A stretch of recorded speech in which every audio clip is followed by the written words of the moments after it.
আজ বৃহস্পতিবার রাত এবং দিনে একটি তাসবিহ পাঠ করবেন। আল্লাহ বলেন, এই তাসবিহটা যদি আমার কোনো বান্দা বান্দি পাঠ করতে পারে আমি তার হয়ে গেলাম। আমার বান্দা যা কিছু চাইবে আমি আল্লাহ আমার বান্দাকে আমার বান্দিকে তাই দান করব। সুবহানাল্লাহ। আপনি এই বৃহস্পতিবার রাতে এবং দিনে আপনি যদি তাসবিহটা মাত্র 11 বার পাঠ করতে পারেন, এই তাসবিহর ওয়াজিফা যদি আপনি করতে পারেন, আমার আল্লাহ পাক রব্বুল আলামিন আপনার হয়ে যাবে। আল্লাহ বলেন, আমার বান্দা যা কিছু চাইবে আজকে আমি তাকে তাই দান করব। সে যদি কঠিন থেকে কঠিন অসুস্থতার মধ্যে থাকে তারপরও আমার বান্দাকে আমি শিফা দান করব।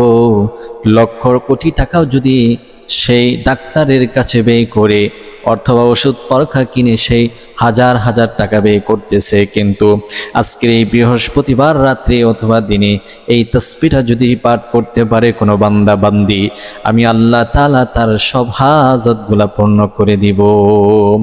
আল্লাহ বলেন, বান্দা লা তাকুনাতু মির রাহমাতিল্লাহ, তোমরা কখনোই আমার রহমত থেকে নৈরাশ হইও না। আমি আল্লাহ তোমাদেরকে নৈরাশ করব না। তোমরা যা চাওয়ার আছে আমি আল্লাহর কাছে চাও, আমি আল্লাহ তোমাদের চাওয়া পাওয়া মনের বাসনাগুলো পূর্ণ করে দিলাম। সুবহানাল্লাহ। আল্লাহর নবীজি সাল্লাল্লাহু আলাইহি ওয়াসাল্লাম প্রত্যেক বৃহস্পতিবারে রোজা রাখতেন, কারণ বৃহস্পতিবার যখন আসতো আর যখন এই দিন শেষ হয়ে যাইত তখন ফেরেশতারা এক সপ্তাহের আমলনামা আল্লাহ পাক রব্বুল আলামিনের দরবারে হাজির করতেন। বান্দা যা কিছু করেছে তার কৃতকর্ম, তার ফলাফলগুলা, তার আমলনামাগুলা আল্লাহ পাকের দরবারে বৃহস্পতিবার দিনে আল্লাহর দরবারে উপস্থিত করা হতো। এই জন্য আল্লাহর হাবিব বিশ্বনবী সাল্লাল্লাহু আলাইহি ওয়াসাল্লাম সব সময় রোজা রাখতেন। আল্লাহর নবী বিশ্বনবী রাহমাতুল লিল আলামিন সব সময় প্রতি সপ্তাহে 2টা রোজা রাখতেন। এক হচ্ছে বৃহস্পতিবার দিনে আর এক হচ্ছে সোমবার দিনে। এই 2টা দিন আল্লাহর নবী কখনো কোনো কারণ ছাড়া রোজা ছাড়তেন না, সব সময় রোজা রাখতেন। আজকে বৃহস্পতিবার রাত চলতেছে, আপনি চাইলে আল্লাহর দরবারে আপনি কান্নাকাটি করে জীবনের চাওয়া পাওয়াগুলা মোচন করতে পারেন, আশা আকাঙ্ক্ষা পূর্ণ করতে পারেন এবং দিনের বেলা রোজা রাখতে পারেন। এই সুবর্ণ সুযোগ কিন্তু সব সময় আসে না। আজকে আপনার অজান্তে আপনার কাছে ভিডিওটা চলে আসছে, আপনি আমলটি করুন, জিকিরটা করুন। মাত্র 11 বার পাঠ করলে আল্লাহ বলেন, বান্দা আমি তোমার হয়ে গেলাম, তুমি যা কিছু চাইবে আমি আল্লাহ তোমাকে তাই দান করব। সুবহানাল্লাহ। এই বৃহস্পতিবার দিন অথবা রাতে আমলটি করার জন্য সর্বপ্রথম আপনি যে কাজটি করতে হবে, আপনি নিজে পবিত্রতা অর্জন করে নেবেন, ভালোভাবে ওযু করে নেবেন।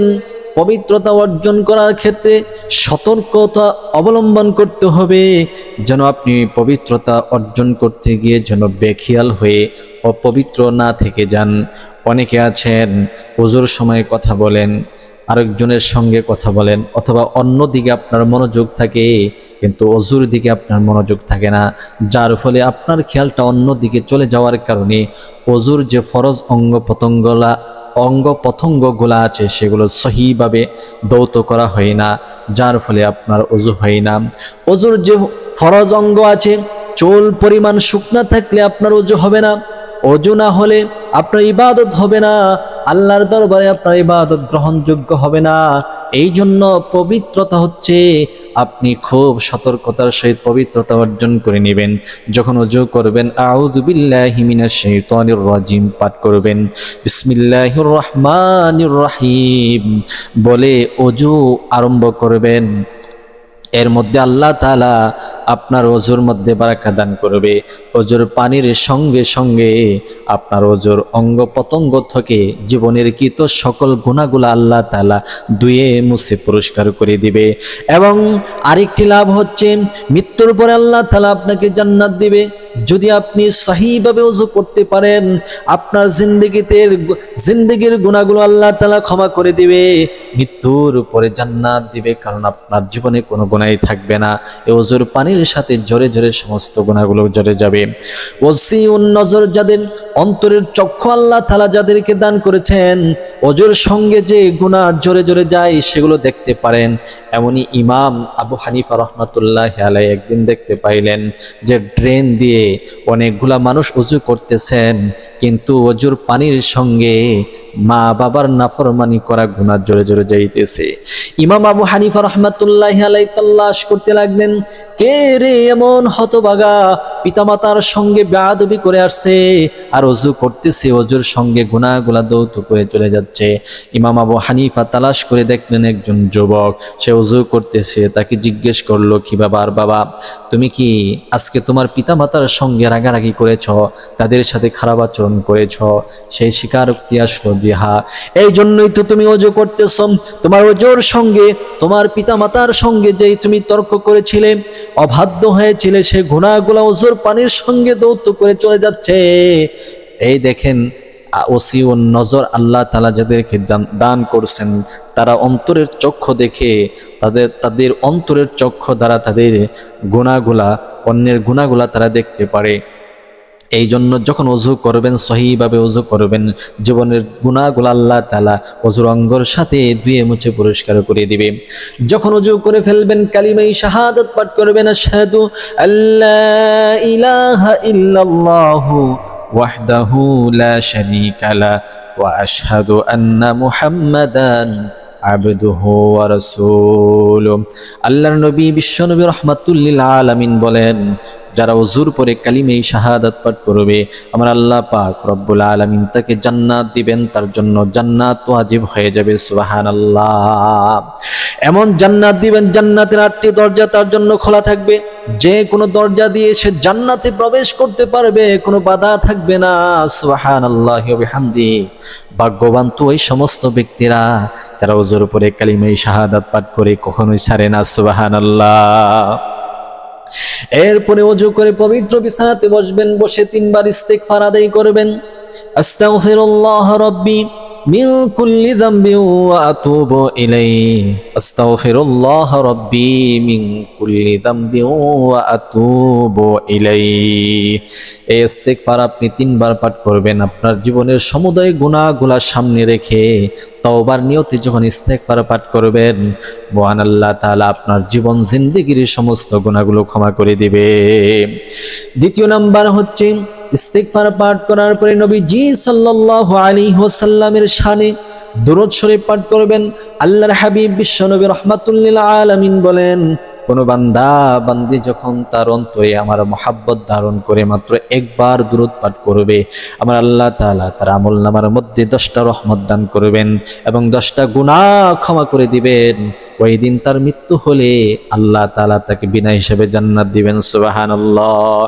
এই জন্য আসুন একবার দুরূদ পড়ে, আল্লাহুম্মা সাল্লি আলা মুহাম্মাদ ওয়া আলা আলি মুহাম্মাদ কামা সাল্লাইতা আলা ইব্রাহিম ওয়া আলা আলি ইব্রাহিম ইন্নাকা হামিদুম মাজিদ।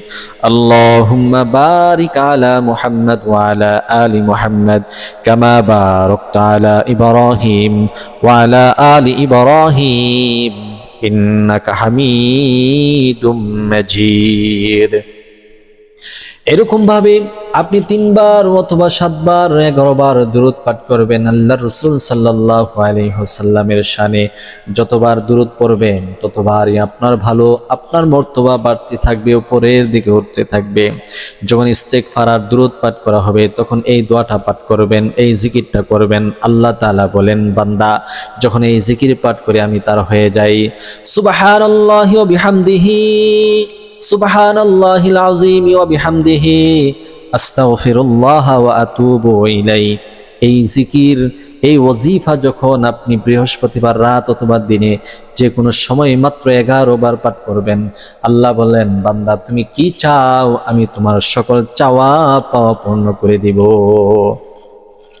আবার আমি পাঠ করছি সুবহানাল্লাহি ওয়া বিহামদিহি সুবহানাল্লাহি ওয়া বিহামদিহি সুবহানাল্লাহিল আযীম ওয়া বিহামদিহি আস্তাগফিরুল্লাহ ওয়া আতুবু ইলাইহি সুবহানাল্লাহি ওয়া বিহামদিহি সুবহানাল্লাহিল আযীম ওয়া বিহামদিহি আস্তাগফিরুল্লাহ ওয়া আতুবু ইলাইহি। এই জিকিরটা আপনি মাত্র 11 বার করবেন, চাইলে আরো বেশি করতে পারেন। যত পারেন তত জিকির করবেন, ততই আপনার মর্তবা বাড়বে, আল্লাহর নৈকট্য হাসিল হবে, আল্লাহ আপনাকে ভালোবাসবেন, আপনার চাওয়া পাওয়া সবকিছু আল্লাহ পূর্ণ করে দিবেন। এরপর যারা অসুস্থতার মধ্যে আছেন, আল্লাহর কাছে শিফা চাইবেন, আল্লাহ যেন আপনাকে সুস্থতা দান করে। ইয়া হাল্লালাল মুশকিলাত, ইয়া হাল্লালাল মুশকিলাত, আল্লাহর কাছে সকল মুশকিলাত থেকে আপনি নাজাত চাইবেন, আল্লাহ তাআলা যেন সকল মুশকিল দূর করে দেয়, আসান করে দেয়।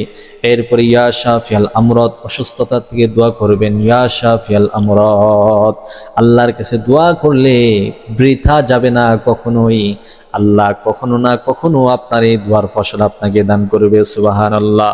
আজকে বৃহস্পতিবার রাতে এবং দিনে এই ওজিফাগুলা করবেন, বেশি বেশি ইস্তিগফার পড়বেন, দুরূদ শরীফ পড়বেন। এরপর এই জিকিরটা 11 বার করবেন, সুবহানাল্লাহি ওয়া বিহামদিহি সুবহানাল্লাহিল আযীম ওয়া বিহামদিহি আস্তাগফিরুল্লাহ ওয়া আতুবু ইলাইহি। এই জিকির করবেন। আল্লাহ বলেন আমি বান্দার হয়ে যাব, বান্দা যা কিছু চাইবে আমি আল্লাহ তাকে সব দান করব, রিজিকের অভাব দূর করব, অসুস্থতা থেকে দূর করব, এবং সকল চাওয়া পাওয়া আমি আল্লাহ তার পূর্ণ করে দিব। সুবহানাল্লাহ। আজকের এই আমলটি করুন, বৃহস্পতিবার দিন রোজা রাখুন, আল্লাহর নবী আপনার প্রতি খুশি হবে, আল্লাহ তাআলা আপনাকে জান্নাত দিবে, আপনার মনের আশা আকাঙ্ক্ষা সব কিছু পূর্ণ করে দিবে। আজকের এই ভিডিওটি যারা দেখেছেন সকলে ভিডিওটি শেয়ার করে প্রচার করুন।